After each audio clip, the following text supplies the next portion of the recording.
mencari ilmu perintah agama, dari ayunan sampai usia senja. Bergegaslah wahai manusia, menambah bekal menuju surga. Assalam, assalam, ayo sinau agama Islam. Assalam, assalam, di TVRI Jawa Timur.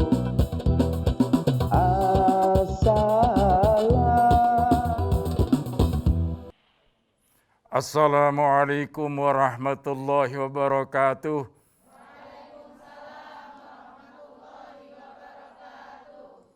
Alhamdulillahi rabbil alamin. Subhanaka la ilma lana illa ma 'allamtana innaka antal alimul hakim. Asyhadu an la ilaha illallah wahdahu la syarikalah ilahul awwalin wal akhirin. Wa asyhadu anna sayyidana wa nabiyyana Muhammadan abduhu wa rasuluh khatamul anbiya'i wal mursalin wa ala alihi wa ashabihi ajma'in. Amma ba'd. Para ibu dari Majelis Taklim Majelis Tahlim yang hadir di studio TVRI Surabaya yang saya hormati, ya, mari kita bersyukur kepada Allah Subhanahu wa Ta'ala karena pada saat ini kita semua ditakdirkan oleh Allah dapat berkumpul dan bertemu muka di majelis yang mubarak ini dalam rangka untuk mengadakan kajian tentang Islam, kajian tentang Assalam.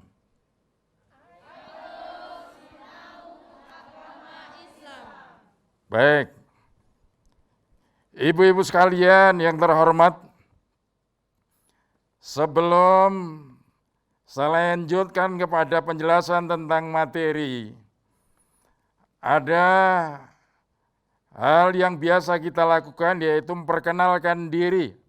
Karena ada ungkapan tak kenal maka tak sayang, supaya kita semua saling menyayangi dalam hidup ini, karena sayang adalah merupakan kebutuhan manusia secara universal. Makanya saya perkenalkan ibu-ibu sekalian. Yang pertama, Majelis Taklim Shallu 'alan Nabi, Perum Taman Candi Loka, Candi Sidoarjo, pimpinan Ibu Nur Azizah Kurniati. Assalamualaikum Ibu.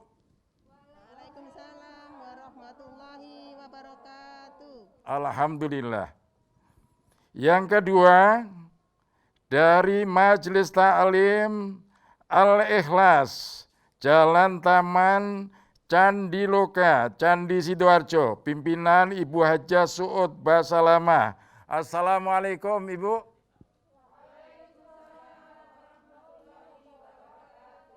Alhamdulillah. Kemudian yang ketiga, dari Majelis Taklim Nurul Ikhlas, Jalan Tambak Sawah, RT 5 RW 2, Waru Sidoarjo, pimpinan Ibu Hajah Ifah Nuraini. Ya, Assalamualaikum Ibu. Waalaikumsalam warahmatullahi wabarakatuh. Ya, terima kasih. Kemudian berikutnya adalah dari Majelis Taklim Majelis Zikir PKK RW 9 Wisma Tropodo, Jalan Bengawan RW 9 Tropodo, pimpinan Ibu Hajah Husnul Khuriyah SPD. Assalamualaikum Ibu.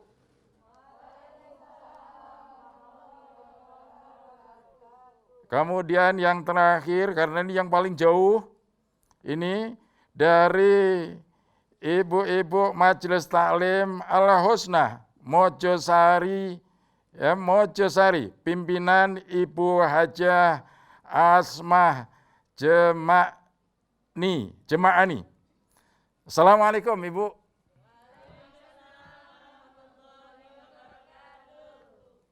Terima kasih. Mudah-mudahan ya semuanya ibu-ibu yang hadir di studio TVRI Jawa Timur ini setelah pulang nanti semuanya mendapatkan berkah dari Allah Subhanahu wa taala. Berkah buat keluarganya masing-masing dan berkah buat para jamaahnya. Amin. Allahumma amin. Ibu-ibu sekalian, majelis-majelis taklim yang berbahagia. Sebelum kita membahas masalah materi, ya, kita coba akan nyanyi ini, ya, zikir tapi ini luar biasa, ya. Coba ibu-ibu ikuti, ya. Hasbunallah wa ni'mal wakil, ni'mal maula wa ni'man nasir, wala haula wala quwata illa billahil aliyyil azim. Hasbunallah wa ni'mal wakil, ni'mal maula wa ni'man nasir. Hasbun wa ni'mal wakil. Allahul kafi, qasadanal kafi, Wajadnal kafi, likulil kafi, kafanal kafi, wa ni'mal. kafi, alhamdulillah. Masya Allah. Ibu-ibu sekalian, yang namanya kita manusia hidup ini yang kita cari apa sebetulnya? Kita hidup ini sebetulnya yang kita cari kalau menurut filsafat akhlak itu adalah sa'adah fid ini, kebahagiaan di dua tempat, yaitu kebahagiaan lahir, batin, dunia, akhirat. Itulah sebabnya maka tidak heran kalau ada doa yang paling digemari oleh baginda Rasulullah Muhammad SAW adalah doa yang singkat, padat, cekaos, penuh makna, yaitu Rabbana fid dunya wa fil akhirati wa qina adzabannar. Ya Allah, ya Tuhan kami, berilah kami kebahagiaan hidup di dunia, kebahagiaan hidup di akhirat, dan jagalah kami daripada siksa api neraka. Ibu-ibu sekalian yang berbahagia, yang namanya manusia hidup itu kan banyak yang dibutuhkan, ya, butuh sandang, butuh pangan, ya, butuh perumahan, butuh kendaraan, butuh kepingin naik haji dan lain sebagainya. Sampean kepingin keturutan itu semua? Ya, kalau sampean kepingin keturutan itu semua, ya zikirnya tadi yang sampean baca itu hasbunallah wa ni'mal wakil, ni'mal maula wa ni'man nasir, wala haula wala quwata illa billahil aliyyil azim. Ibu-ibu tahu Nabiullah Ibrahim alaihissalam waktu ketemu dengan baginda Rasulullah Muhammad SAW, waktu peristiwa Isra Mi'raj itu, apa pesannya Nabi Ibrahim? Ya Muhammad, sampaikan kepada umatmu bahwa surga itu tanahnya datar, airnya sangat harum, ya. Kemudian tanaman surga itu adalah la haula wala quwata illa billahil aliyyil azim. Itu satu.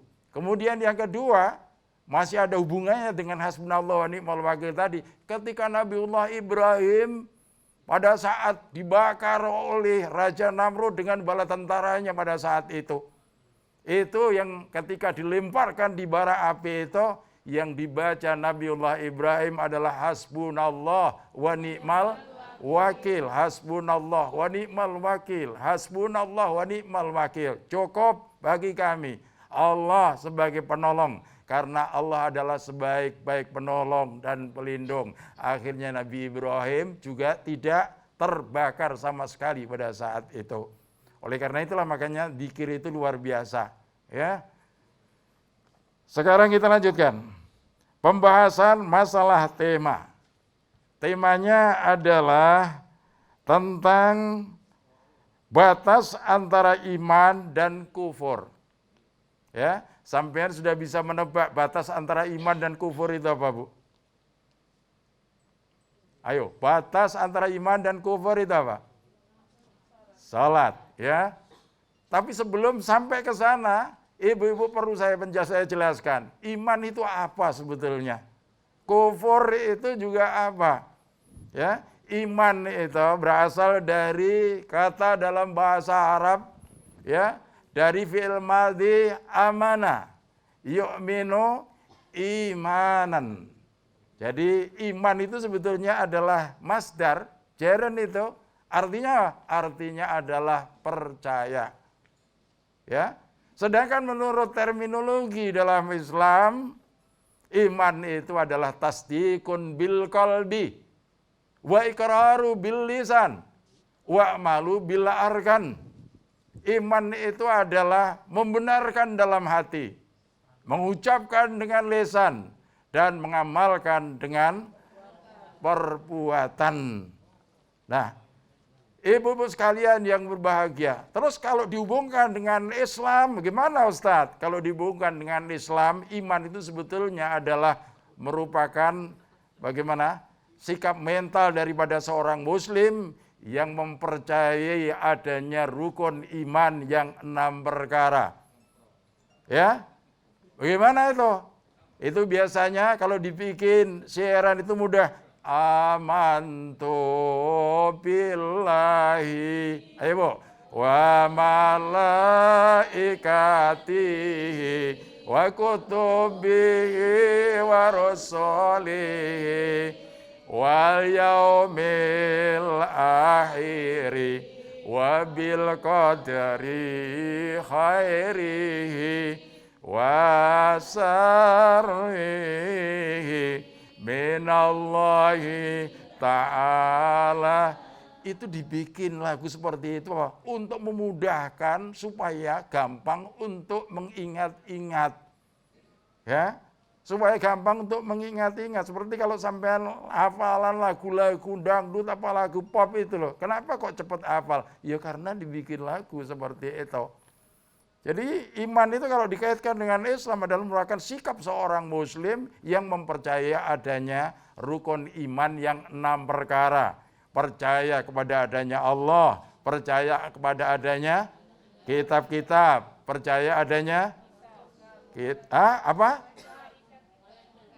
Yang kedua, malaikat. Yang ketiga, kitab-kitab. Yang keempat, percaya kepada Rasul. Yang kelima, percaya kepada hari kiamat. Yang keenam, qada dan qadar, baik buruk dari Allah Subhanahu wa ta'ala. Sedangkan kufur, ya, kufur. Apa itu kufur? Kufur itu kan memang perbuatannya, sedangkan kafir itu orangnya. Kata kufur itu terdiri dari 3 huruf. Kaf, fa, dan ro. Artinya apa? Artinya adalah menutup sesuatu atau tertutup. Kenapa seorang dikatakan, ya, seorang yang tidak menjalankan sholat dikatakan kufur di situ? Karena hatinya tertutup dari nurnya Allah Subhanahu wa ta'ala, sehingga sulit untuk menerima kebenaran-kebenaran yang datang dari Allah Subhanahu wa ta'ala dan Rasulnya.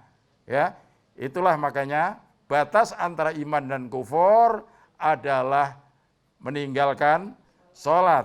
Ya, qala Rasulullah sallallahu alaihi wasallam, bainal kufri wal iman tarkus sholah.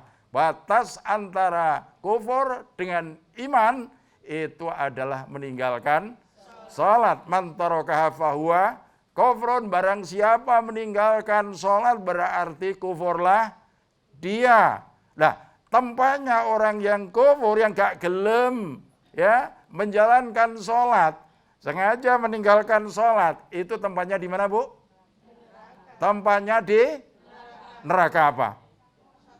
Ya, neraka Sakor. Oleh karena itu tolong dibacakan, ya, yang bertugas untuk membaca surat 74 Al-Mudassir ayat 42 sampai 43. Monggo Bu.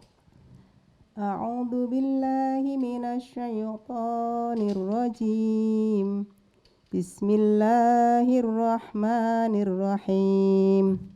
Ma salakakum fi saqar? Qalu lam naku minal musallin. Apa yang menyebabkan kamu masuk ke neraka Sakor? Mereka menjawab, dahulu kami bukan termasuk orang-orang yang melaksanakan sholat. Itu adalah dialog yang terjadi di neraka Sakor. Mereka tanya yang lain. Malakum fi Sakor, apa sebetulnya yang telah menjerumuskan kamu sehingga masuk neraka Sakor? Qalu lam naku minal musallin. Mereka mengatakan bahwa karena dulu waktu hidup saya meninggalkan sholat.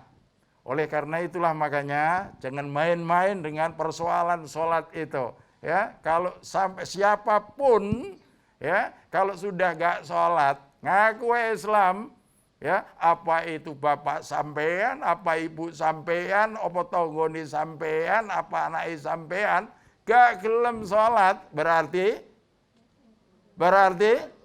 kufur. Nah, tempatnya orang yang kufur gara-gara gak sholat itu berada di neraka Sakor. Padahal panasnya neraka Sakor itu seberapa? Masya Allah. Saya buka kitab Ihya Ulumuddinnya Hujjatul Islam Imam Ghazali. Ternyata neraka Sakor itu panasnya 70 kali panasnya api dunia.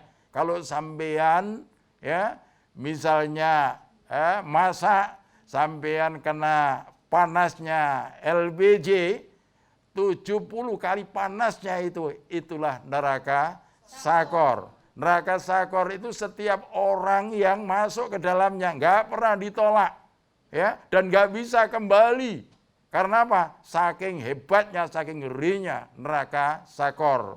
Oleh karena itulah maka dalam situasi dan kondisi macam apapun, jangan sampai ada di antara kita, di antara keluarga kita yang tidak menjalankan sholat.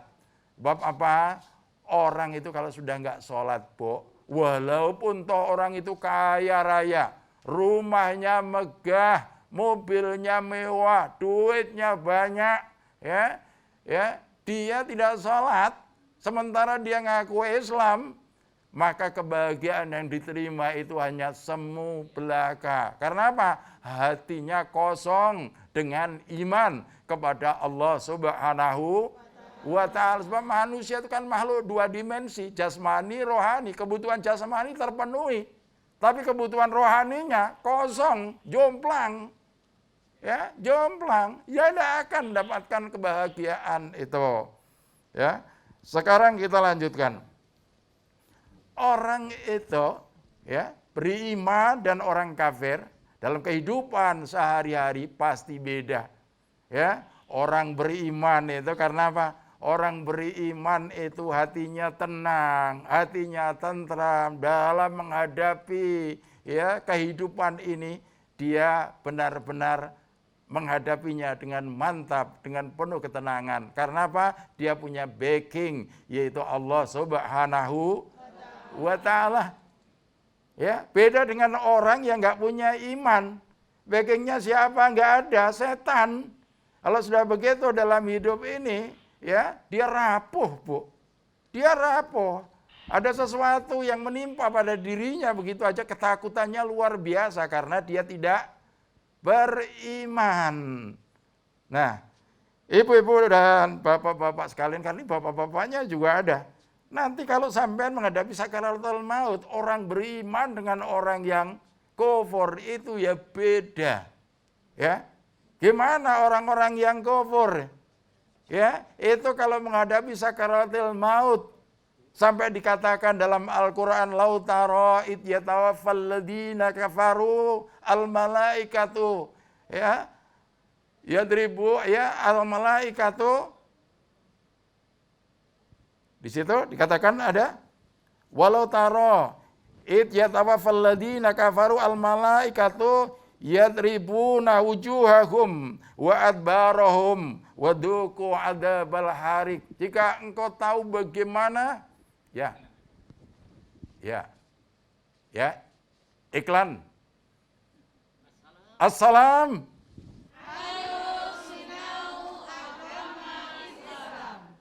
Assalam, assalam di TVRI Jawa Timur. Assalam.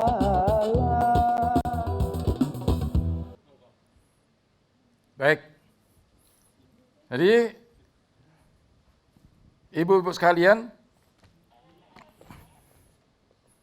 ya, supaya lebih dekat kepada ibu-ibu, saya turun ke bawah. Ya, saya lanjutkan. Tadi bagaimana nasibnya orang-orang yang tidak menjalankan sholat di saat menghadapi sakaratil maut. Allah katakan dalam Al-Quran, walau tara id yatawaffal ladzina kafaru al malaikatu yadribuna wujuhahum wa adbarahum waduku adabal harik. Jika sekiranya engkau tahu bagaimana malaikat mencabut nyawanya orang-orang yang kafir, al malaikatu yadribuna wujuhahum. Para malaikat itu mukul wajah mereka, wa adbarahum, dan punggung mereka. Waduku adabal harik, seraya dikatakan rasakan siksa neraka yang apinya membakar yang kalian dustakan. Itulah sebabnya maka tidak heran kalau sampean di saat menghadapi atau nunggui orang yang sedang sekarat itu macam-macam, Bu. Ada yang menyedihkan sekali, menakutkan sekali. Tapi ada orang menghadapi sekarat itu tenangnya luar biasa. Ada yang sampai tanya, nah, apakah ini sudah waktunya sholat? Sudah, Mbah, aku kepengen sholat. Iya, Mbah, habis sholat, apa? Dia mengucapkan la ilaha illallah, tahu-tahu sudah meninggal. Itulah sebabnya dalam Quran, sampai dikatakan, innal ladzina qalu rabbuna Allah tsumma istaqamu tatanazzalu alaihimul malaikatu alla takhafu wa la tahzanu wa absyiru bil jannati allati kuntum tu'adun. Artinya apa? Innal ladzina qalu rabbuna Allah, sungguhnya orang-orang yang mengatakan bahwa Tuhan kami adalah Allah, tsumma istaqamu, kemudian dia istiqamah, berpegang teguh pada pendirian itu, dan dibuktikan dengan amal nyata setiap harinya dia sebagai orang yang beriman.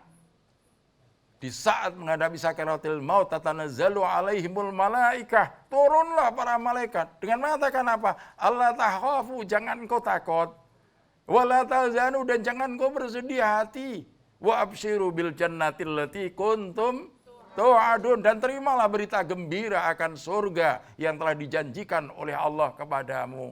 Makanya, Bu, orang beriman itu saat tiba malangi serba enak, sampai mau dalam keadaan mau mati dalam keadaan sakaratil maut pun ternyata perlakuan malaikat itu beda. Ya, perlakuan malaikat itu beda. Ya, baik. Sekarang kita lanjutkan kepada materi. Ya.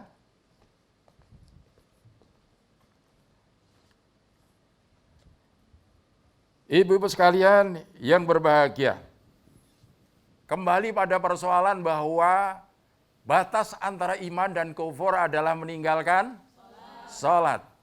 Makanya siapa saja yang meninggalkan sholat, maka kufurlah dia. Tempatnya di mana? Tempatnya di neraka sakor. Oleh karena itulah makanya kita ini sebagai orang tua, sebagai orang tua punya tanggung jawab moral terhadap diri sendiri dan keluarga.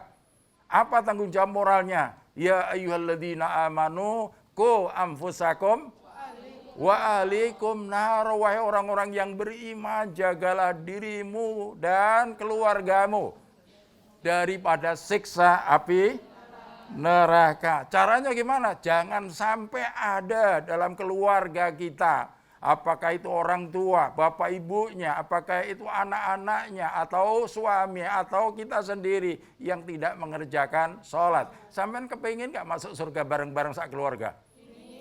Kalau sampean sering kali baca Quran surat Yasin, di situ kan ada hum wa azwajuhum fi dilalin alal araiki muttaqiun. Mereka dan istri-istri mereka akan berada di atas spring bed surga.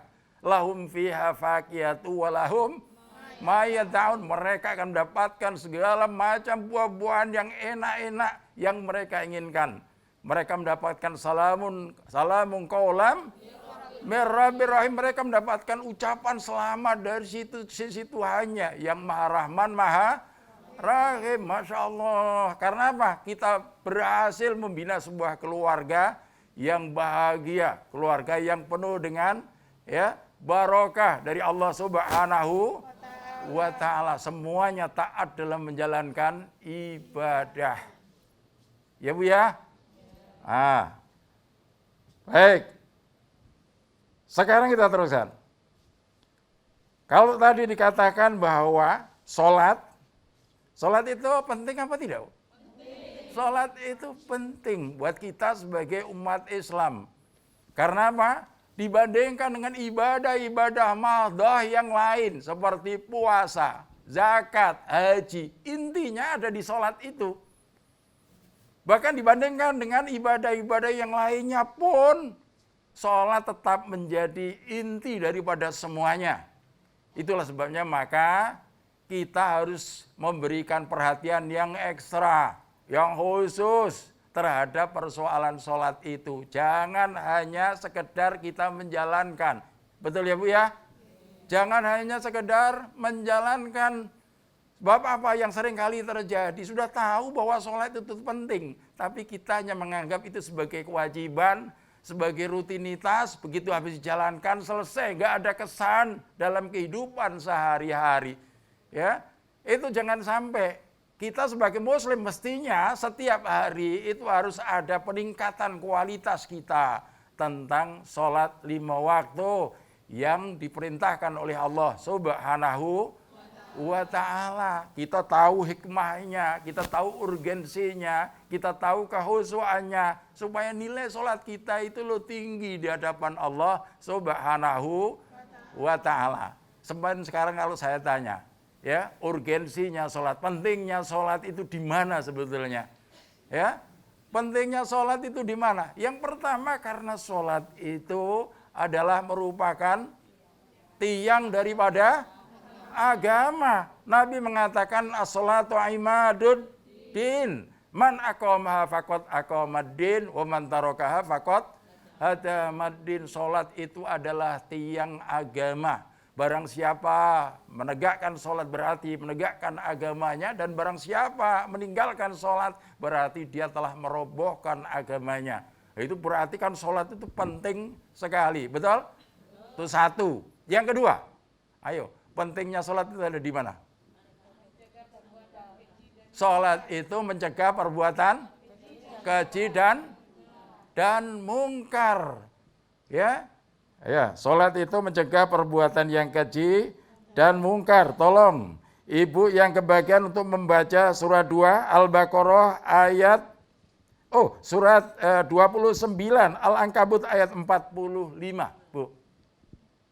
A'udzu billahi minas syaitonir rajim. Bismillahirrahmanirrahim. Udlu ma uhiya ilaika minal kitabi wa aqimis shalah. Inna sholata tanha 'anil fahsya'i wal munkar. Wala dzikrullahil akbar. Wallahu ya'lamu ma tasna'un. Artinya, bacalah kitab Al-Qur'an yang telah diwahyukan kepadamu Muhammad, dan laksanakanlah solat. Sesungguhnya solat itu mencegah dari perbuatan keji dan mungkar.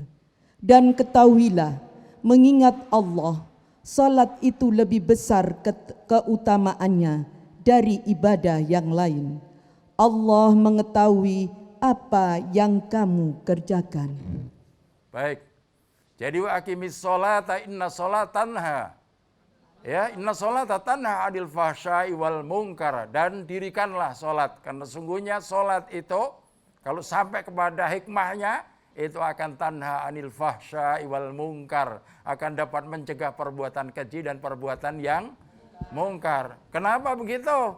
Karena kalau kita sholatnya benar, ya, wudunya benar, rukuknya benar, sujudnya benar, kemudian makna yang terkandung di dalam sholat itu kita tahu, kita akan selalu merasa dekat dengan Allah Subhanahu wa ta'ala. Kalau merasa dekat dengan Allah, berarti kita juga merasa selalu diawasi oleh Allah Subhanahu wa ta'ala. Sehingga kalau kita berbuat berbuat yang mungkar dan berbuat perbuatan-perbuatan yang keji itu, kita malu dengan Allah Subhanahu wa ta'ala, karena itu semua bertentangan dengan apa yang kita baca, yang kita harapkan, yang kita doakan di dalam sholat kita. Betul?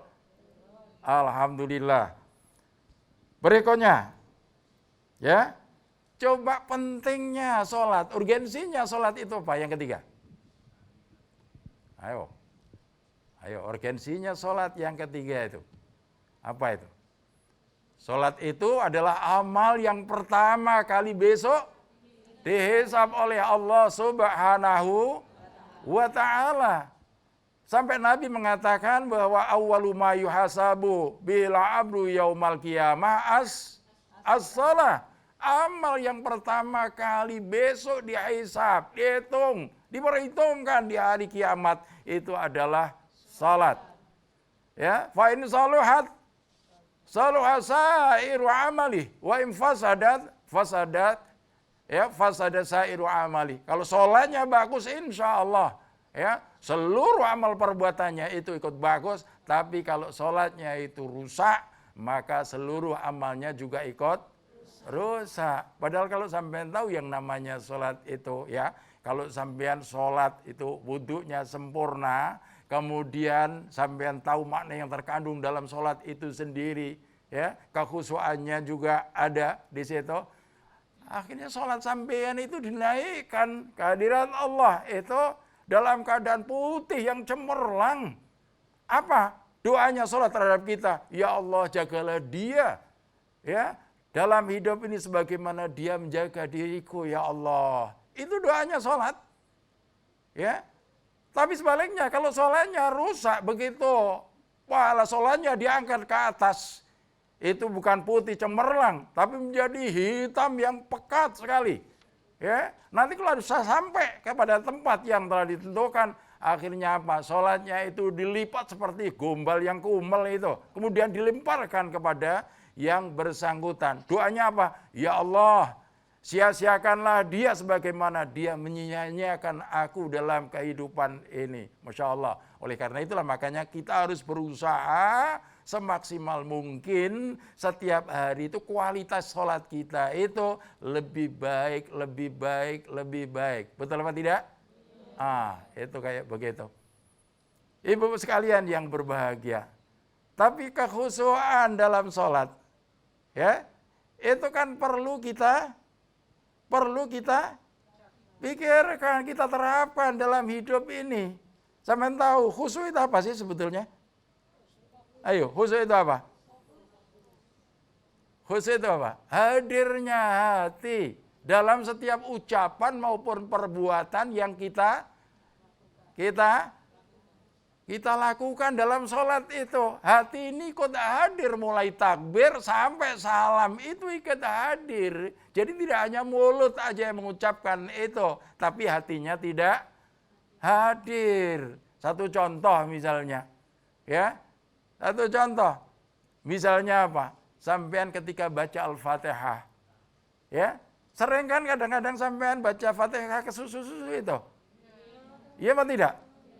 Bismillahirrahmanirrahim. Alhamdulillahirabbil alamin arrahmanirrahim maliki yaumiddin. Iyyaka na'budu wa iyyaka nasta'in ihdinas siratal mustaqim. Siratal ladzina an'amta 'alaihim ghairil maghdubi 'alaihim waladdallin. Kadang-kadang kesusu kayak diuber setan. Padahal sampean itu sedang apa? Sampean sedang menghadap kepada Allah Subhanahu wa ta'ala. Padahal di saat sampean membaca Al-Fatihah itu sebetulnya di situ ada dialog antara seorang hamba dengan Allah Subhanahu wa ta'ala. Fatihah itu dibagi dua. Ya. Sampai aku bagi sholatku, maksudnya Fatihah itu dibagi dua. Yang satu adalah untuk sebagian itu adalah untukku, dan sebagian yang lain untuk hambaku, apa yang dia minta. Makanya ketika kita mengucapkan alhamdulillahirabbil alamin, ya, itu langsung dijawab oleh Allah Subhanahu wa taala. Hammadani abdi, hambaku telah memuji kau. Ar-Rahmanir Rahim, langsung dijawab oleh Allah. Asna alayya abdi, hambaku telah menyanjung kau. Di saat kita mengucapkan Maliki yaumiddin, langsung dijawab oleh Allah. Majjadani abdi, hambaku telah mengagungkanku. Di saat sampai mengucapkan iyyaka na'budu wa iyyaka nasta'in, hanya kepadamu ya Allah kami menyembah, hanya kepadamu juga kami mohon pertolongan. Apa kata Allah? Ya, ini yang sebagian adalah untukku, sebagian adalah untuk hambaku. Apa yang dia minta akan dikabulkan oleh Allah Subhanahu wa ta'ala. Ya, siratal ladzina an'amta alaihim ghairil maghdubi alaihim waladdallin, yaitu jalannya orang-orang yang diberikan nikmat, bukan jalannya orang-orang yang dimurkai, dan bukan pula jalannya orang-orang yang disesatkan. Itulah sebabnya maka di saat baca itu so nangis sampean itu. Tapi kalau dibaca cepat, bismillahirrahmanirrahim, alhamdulillahirabbil alamin, arrahmanirrahim, maliki yaumiddin, terus kesannya apa? Sampean itu sedang berhadapan dengan siapa? Ya, ada yang mau lewat? Assalam. Ayo sinau agama Islam. Ya. Asam di TVRI Jawa Timur. Assalam.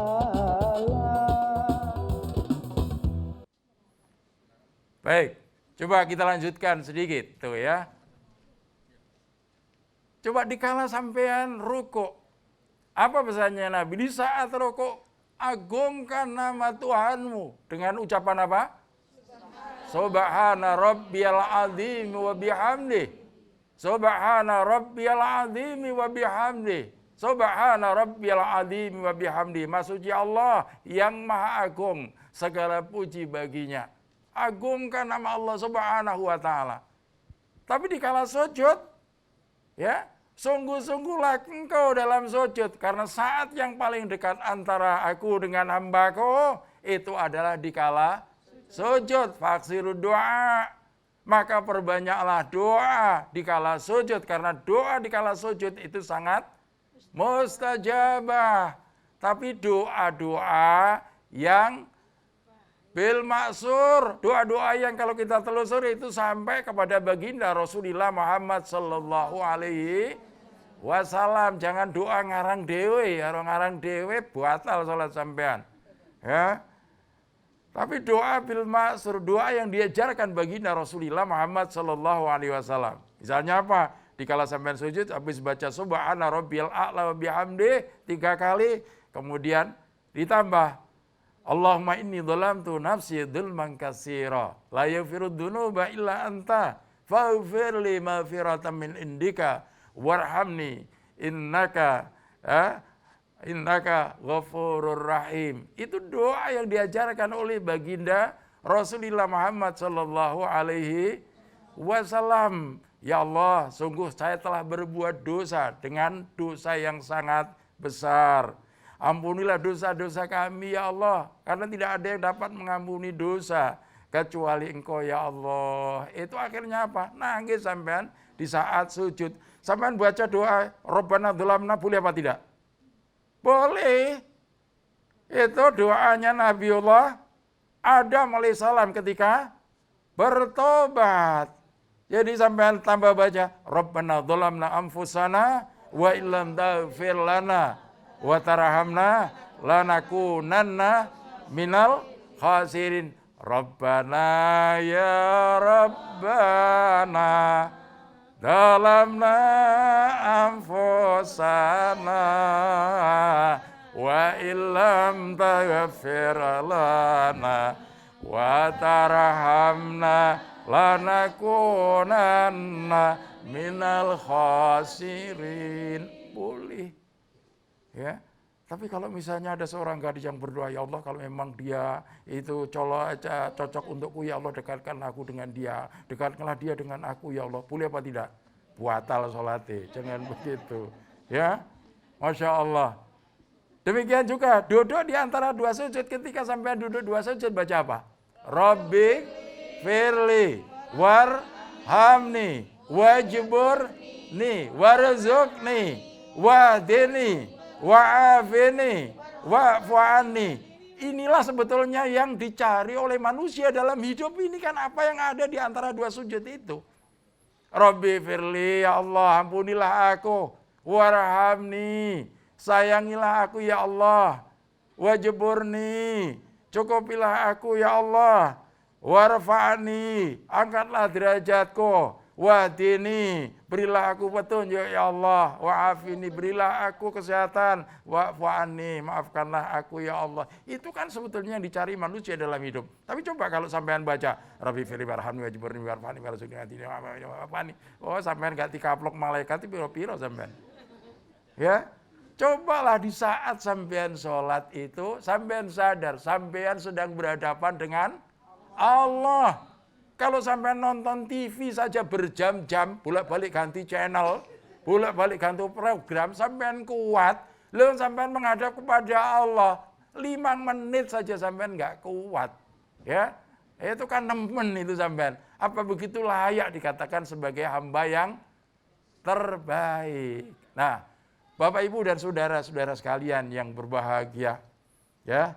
Sebetulnya panjang itu. Kalau kita meneruskan masalah kekhusyuan dalam sholat itu, kita harus tahu makna yang terkandung dalam bacaan-bacaan sholat kita. Sehingga sholat itu benar-benar masuk di dalam kalbu kita. Betul? Nah, yang terakhir itu kalau sampean kepengen sholatnya khusyuk, di saat sampean sholat itu sampean juga ingat ya, bahwa itu sholat yang terakhir. Ingatlah, kalau sampean punya anggapan bahwa ini adalah sholat terakhir, habis sholat ini, malaikat Israel akan datang menjemput, insya Allah di saat sholat itu, sampean akan tambah khusyuk dibandingkan dengan sholat-sholat sebelumnya. Betul apa tidak? Bapak, Ibu, dan saudara-saudara sekalian, apa? Ada pertanyaan barangkali dari ibu-ibu sekalian?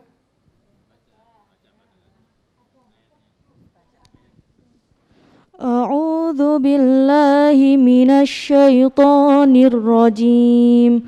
Bismillahirrahmanirrahim.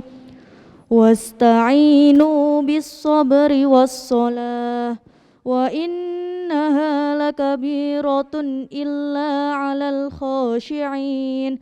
Yang artinya, dan mohonlah pertolongan kepada Allah dengan sabar dan sholat. Dan sholat itu sungguh berat, kecuali bagi orang-orang yang khusyuk. Nah, ibu sekalian, perlu diketahui dalam ayat itu sebetulnya kita diperintahkan, ya, minta tolonglah kamu dengan sabar dan sholat.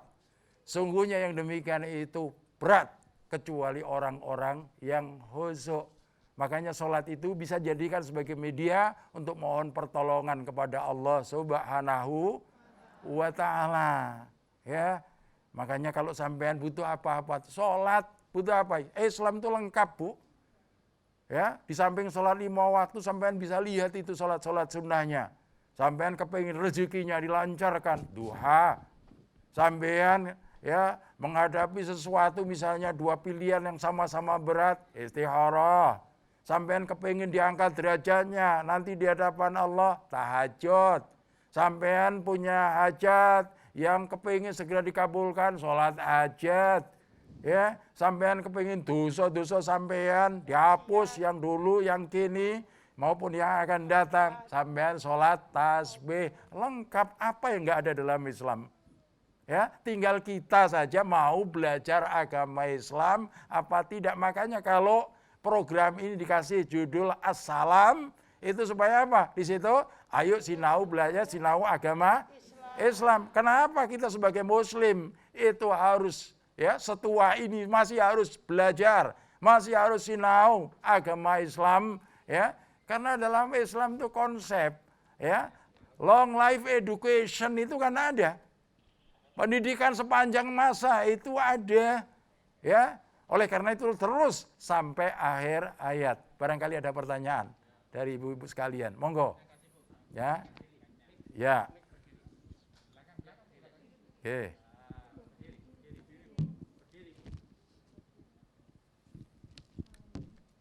Assalamualaikum warahmatullahi wabarakatuh.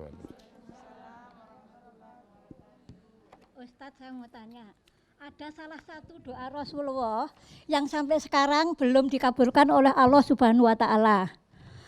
Apakah itu ada hubungannya dengan surat Al-Baqarah yang berbunyi Atuhajunana fillahi rabbuna wa rabbukum walana a'maluna walakum a'malukum wa nahnu lahu mukhlisun, yang artinya, katakanlah Rasulullah, apalah kamu mau memperdebatkan tentang Allah, padahal dia adalah Tuhan kamu dan Tuhan kami. Amalan kamu, amalan kami. Hanya kepadanya lah kami mengikhlaskan diri. Itu apakah ada hubungannya Ustadz dengan surat Al-Baqarah dengan doa Rasulullah yang sampai sekarang belum tersampaikan? Sekian, terima kasih. Assalamualaikum warahmatullahi wabarakatuh. Baik. Orangnya sudah umur tapi masih semangat. Masya Allah. Ya, semangatnya luar biasa. Ya. Ibu-ibu sekalian, yang namanya doa daripada Rasulullah Muhammad sallallahu alaihi wasallam, ya, itu tidak ada yang tidak dikabulkan oleh Allah. Cuman kan kadang-kadang ya, Rasul itu juga ya mengikuti umatnya, kemauan umatnya dituruti, ya kan? Ada yang kadang-kadang ya umatnya itu minta ini, minta itu dan lain sebagainya. Akhirnya apa? Kalau cocok ya didoakan oleh Rasul, dan doa Rasul itu biasanya mustajabah. Cuman ada doa yang saya kira ya Rasul sih biasa doa itu, tapi sampean kira-kira gak gelem sampean dengan doa itu. Apa? Allahumma ahyini miskinan wa tawaffani miskinan. Ya Allah, hidupkanlah saya dalam keadaan miskin dan matikan saya dalam keadaan miskin. Gelem sampean doa itu. Gak mau kan? Gak mau. Ya, itu kayak begitu. Malah yang diminta itu apa? Kadang-kadang doa itu tok seloroh. Doanya bagaimana? Allah masuki, ya Allah, Allah masuki. Allah masuki, ya Allah, Allah masuki. Ya Allah, ini doa kok nggak kenal basa-basi blas, gak sungkan karo Gusti Allah. Padahal jujur saja. Kalau sampean selalu kepengen sugi itu dalam Islam nggak dilarang. Asal sampean dalam mencarinya dengan cara yang halal, nanti kalau sudah dapat, harta itu tidak dimiliki sendiri, tapi berfungsi sosial. Ada haknya anak yatim, ada haknya fakir miskin, ada haknya kaum duafa, ada haknya untuk bangun masjid, ada haknya untuk bangun pesantren. Kalau itu, ya nanti pertanggungjawabannya di hadapan Allah itu tidak berat. Ya, tapi kalau kita pakai prinsip ablah gedablah mas yo, gedene sakbal yo, diun talau payah, itu namanya orang menghalalkan segala cara untuk mencapai tujuan. Jangan, ya. Ya, siapa lagi? Monggo. Assalamualaikum warahmatullahi wabarakatuh. Waalaikumsalam. Ustadz mau tanya, seandainya ada seseorang yang tidak melaksanakan sholat selama seumur hidupnya, Ya. tapi ia beriman, senang bersedekah, Ya. dan juga puasa 5 menit. dan lain-lainnya, apakah orang tersebut masih mendapatkan surga, mendapatkan harapan di surga? Ya. Sudah, terima kasih. Wassalamualaikum warahmatullahi wabarakatuh. Baik. Terima kasih, Bu. Jadi ada orang itu nggak sholat seumur hidup, tapi dia beriman, ya. Tapi dia beriman. Apakah masih ada harapan untuk masuk surga? Ya ada harapan untuk masuk surga, tapi terakhir itu, ya terakhir, Bu. Karena apa? Imannya itu kan perlu dibuktikan dalam amal perbuatan sehari-hari. Jadi tidak hanya dalam bibir ngaku sebagai orang beriman, tapi kenyataannya imannya hanya dalam bibir saja. Makanya sampai dikatakan dalam Al-Quran, ahasiban nas wa yutraku ayyaqulu amanna wa hum la yuftanun. Adakah manusia mengira kalau dia mengaku aku beriman, kemudian kami biarkan imannya begitu saja tanpa kami uji. Walaqad fatanal ladzina min qablihim fala ya'lamanallahu alladzina shadaqu wa la ta'lamal kadzibin. Dan sungguh kami telah menguji imannya orang-orang sebelum kamu. Dari situ aku tahu siapa yang benar-benar beriman dan siapa yang imannya hanya dalam bibir saja. Oleh karena itulah makanya kalau kita misalnya sebagai anak-anaknya, kalau lihat buyut-buyut kita dulu canggah wareng dan lain sebagainya, sebelum kedatangan Islam masuk ke Indonesia, kadang-kadang mereka kan masih belum Islam, makanya dijaluk noy sepuro ninggone Gusti Allah. Kalau sampean punya rezeki, sampean masukkan masjid, ya Allah ini adalah untuk mbah saya, sebut namanya. Ya Allah ini adalah untuk buyut saya, sebutkan namanya. Allah itu kan maha mengampuni dan maha menyiksa, ya kan? Yaghfiru liman yasha wa yu'adzibu may yasha. Ya, jadi kita tidak berhak untuk nyosono, wah pasti disiksa. Jangan, ya. Allah itu juga berhak menyiksa, Allah itu juga punya hak untuk mengampuni hamba-hambanya. Baik, pertanyaan terakhir. Assalamualaikum warahmatullahi wabarakatuh. Ustadz, kami dari Al-Husnah Mojosari Mojokerto mau bertanya. Untuk batas iman dan kufur tadi kan sholat, ditandai dengan sholat. Bagaimana melihat fenomena sekarang ini yang banyak dengan Islam KTP, Islam KTP ya Islam tapi tidak melaksanakan syarat rukunnya Islam. Bagaimana kita langkah-langkah kita sebagai generasi Muslim untuk mengingatkan atau berdakwah supaya mereka tetap sadar dengan keislamannya. Terima kasih. Ya, kita berdakwah itu mesti kita lihat siapa yang kita hadapi. Ya, jadi jangan gebiah-gebiah podo asine. Jangan, kita lihat siapa yang kita hadapi. Tak kasih contoh, pada suatu hari, zaman saya tinggal di Wonocolo pada saat itu, masih di sekitar IAIN. Pada saat itu ada orang yang meninggal, usianya baru 35 tahun. Ya, ketika ada acara tahlilan itu, ngomong-ngomong ada temannya yang usianya 55 tahun. Pada saat itu, Pak, saya bilang, ini teman sampean. Sampean sudah siap kalau nanti akan seperti ini, mati seperti ini. Diam aja, ternyata apa yang terjadi? Jam 3:30 dia totok rumah saya. Pada saat itu, minta diajari sholat. Ya, minta diajari sholat. Ternyata dia nggak jawab tadi itu, dia benar-benar tersentuh hatinya. Takut dia, semalam nggak bisa tidur, 3:30 minta saya ajari sholat. Tapi karena saya waktu itu sibuk, saya serahkan teman saya, Muhammad Ali Atamimi yang sekarang sudah profesor, ya, sekarang jadi guru besar. Akhirnya Pak, kalau sampean ya ikut saya sholat, apa saja yang saya lakukan sampean ikuti. Ketika takbir Allahu Akbar, dia juga Allahu Akbar. Ketika sedekap, dia sedekap. Ternyata ketika teman saya gatal pipinya gara-gara digigit nyamuk, dikukur-kukur begini, dia juga ikut kukur-kukur begini. Begitu selesai setelah ditanya, lu kok tadi pakai kukur-kukur pipi kenapa? Lu katanya Mimi ya suruh mengikuti apapun yang dilakukan. Tak pikir kukur-kukur pipi itu juga merupakan bagian daripada sholat. Ternyata akhirnya orangnya bisa sholat, kemudian orangnya rajin ke masjid sampai akhir hayat. Mudah-mudahan husnul khotimah. Ya, baik.